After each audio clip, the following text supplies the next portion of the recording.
जय माता दी। माता रानी के सभी भक्तों का मेरे यूट्यूब चैनल माता की कृपा में स्वागत है। आपको मैं नए नए वीडियो बना के दे रही हूँ। आप लोगों को अगर पसंद आते हैं तो इसको लाइक करो, शेयर करो, सब्सक्राइब करो, जिससे नोटिफिकेशन आप सबको पहुँचते रहें। आज जो बहुत ही दुर्लभ एक स्तोत्र के बारे में बताने जा रही हूँ, जिससे आप चिंता, रोग, सभी प्रकार के चीज़ें आपकी दूर होती हैं। शास्त्रों में कहा गया है कि भगवान गणपति समस्त विघ्नों का नाश करने वाले, कार्य में सिद्धि देने वाले और जीवन में पूर्णता देने वाले हैं। इसलिए कलो चंडी विनायको कहा गया है, अर्थात कलयुग में दुर्गा एवं गणेश ही पूर्णता सफलता देने वाले हैं। विश्व के समस्त साधक इस बात पर एकमत है कि प्रत्येक कार्य को सफलतापूर्वक संपन्न करने के लिए सर्वप्रथम गणपति जी का ही ध्यान करते हैं। यही नहीं, भगवान शिव ने भी कार्य की सफलता के लिए सबसे पहले गणपति जी की ही साधना के बारे में आवश्यक बताया है। यूँ तो गणपति से संबंधित सैकड़ों हजारों स्तोत्र हैं, परंतु इसमें मयूरेश स्तोत्र जो है ये बहुत ही सर्वोपरि है। ये स्तोत्र अपने आप में ही चैतन्य है और सिद्ध है। इसका पाठ आपको पूर्ण सफलता देने में सहायक होगा। घर में आने वाली बाधाओं, बच्चों के रोग निवारण के लिए, घर में सुख शांति उन्नति और प्रत्येक क्षेत्र में पूर्णता सफलता प्राप्त करने के लिए म्यूरेश स्तोत्र को सर्वश्रेष्ठ माना गया है। इंद्र ने भी स्वयं इस स्तोत्र के द्वारा गणपति को प्रसन्न कर विघ्नों पर विजय की प्राप्ति की थी। तो आपको ये जो पाठ है वो किस प्रकार करना है, उसकी विधि मैं आपको पूरी बताती हूँ। सबसे पहले आप साधक को जो है स्नान करके आसन पर बैठ जाना चाहिए। आसन ऊनी या सूती वस्त्र का हो सकता है। साधक को पूर्व की तरफ मुंह करके बैठना चाहिए। अपने सामने गणपति की मूर्ति या तस्वीर स्थापित होनी चाहिए। इस प्रकार ही पूजा या साधना किसी भी बुधवार से आप ये साधना शुरू कर सकते हैं। सबसे पहले आपको भक्तिपूर्वक गणपति जी को प्रणाम करना चाहिए और फिर उनका ध्यान करना चाहिए। उसके बाद गणपति जी के 12 नामों का भी स्मरण करना चाहिए, जिससे हम जीवन में पूर्णतः सफलता प्राप्त कर सकें।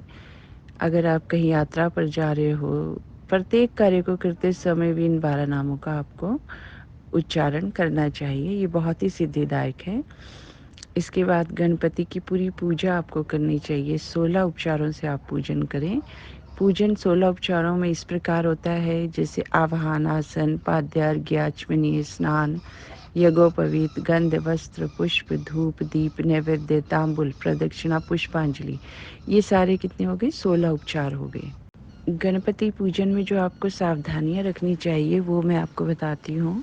गणपति की पूजा में तुलसी पत्र का प्रयोग नहीं करना चाहिए। गणपति को ध्रुवा दल ही चढ़ानी चाहिए। अर्घ्य में जल के अतिरिक्त 8 वस्तुएं होती हैं: दही, ध्रुवा, कुशाग्र, पुष्प, अक्षत, कुमकुम, पीली सरसों और सुपारी। इन 8 वस्तुओं को एक पात्र में रखकर गणेश जी को अर्घ्य दिया जाता है। जैसे आपके पास इनमें से कोई वस्तु नहीं होती, उसकी जगह अक्षत रखे जाते हैं। सभी देवताओं को पुष्प प्रिय हैं, परंतु जैसे कि बासी फूल नहीं चढ़ाने चाहिए, कीड़े लगे हुए हों वैसे फूल नहीं चढ़ाने चाहिए, आधा खिला हुआ फूल नहीं चढ़ाना चाहिए। गणपति की पूरी पूजा करके साधक को म्यूरेश स्तोत्र का पाठ करना चाहिए।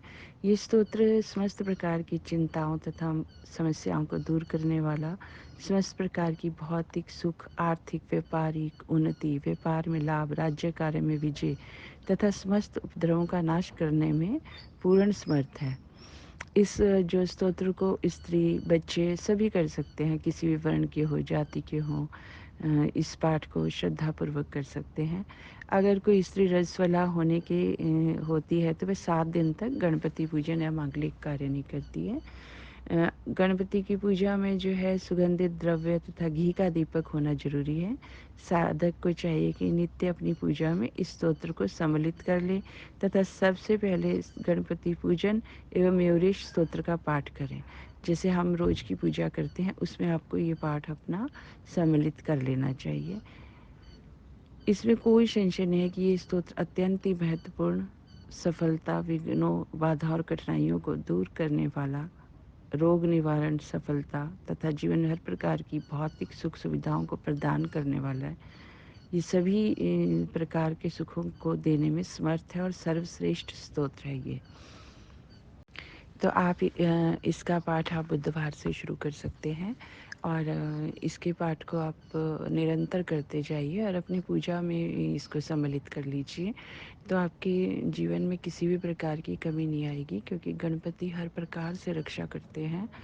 आप इस पाठ को करें। आप रोज़ का एक पाठ कर सकते हैं। नहीं तो अगर साधना करनी हो आपने तो डेली 11 पाठ 11 दिन तक करें। उसके बाद रोज़ 11 पाठ, एक पाठ करते चले जाइए। माता रानी की कृपा आप सभी पर बनी रहे। आप लोग पूजा पाठ भक्ति में इसी प्रकार ध्यान देते रहेंगे तो आपको किसी के पास भी जाने की ज़रूरत नहीं है। आपके घर बैठे आपके सारे कार्य पूर्ण होंगे। जय माता।